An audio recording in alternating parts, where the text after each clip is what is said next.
తెలంగాణ రాష్ట్రంలో తొలి ముఖ్యమంత్రిగా 10 ఏళ్లు పాలనగీరెలుగా పెట్టిన మాజీ సీఎం కేసీఆర్ సారు ఆత్మలేని మరమనిషి ఇనుప మనిషి అయితే మరి మలి ముఖ్యమంత్రి యనమల రేవంత్ సారు ఏ మనిషి అంటుండు కరడు కట్టిన car party leader Balka Suman sir ఎందుకు అట్లా అనవలసి వచ్చిందో మరి ఆయన్ని అడుగుదాం పాని. అయ్యా బాల్క సుమన్ గారు, అయ్యా బీఆర్ఎస్ పార్టీ కోసం బీభత్సంగా ఆలోచన చేసే బాల్క సుమన్ గారు ఇక సురువు చేయండి.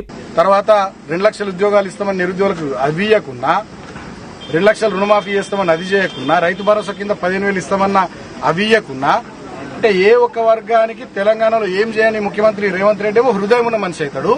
తెలంగాణ కోసం చావు నోట్లో తలబెట్టి తెలంగాణను తెచ్చిన కేసీఆర్ మరమనిషి అవుతాడా? ఈయనరా బాల్క సుమన్ సార్కు ఆయన పార్టీకి ఎంత వైఖరి ఉన్నదో టీఆర్ఎస్ గాని కొత్త పార్టీ పెట్టిందేమో కవిత మేడము, మరమనిషి అన్నదేమో కేసీఆర్ సార్ను, సుమన్ సారేమో మరమనిషి అని ఎట్లా అంటది రేవంతాల సార్ను మనసున్న మనిషి లెక్క ఎట్లా చూస్తుంది అనబట్టే. అయ్యా సుమన్ సారు, మీరు కవిత మేడం స్పీచ్ మొత్తం విన్నరో లేదో, వినకుంటే ఇనుండ్రిగో రేవంతాల సార్ను కూడా అన్నది. ఒక కర్కోటకుడి పాలన నడుస్తుంది అలా తెలంగాణలో. ఇబ్బంది పడుతున్నారు ప్రజలు, గోసపడుతున్నారు, ఏడుస్తున్నారు.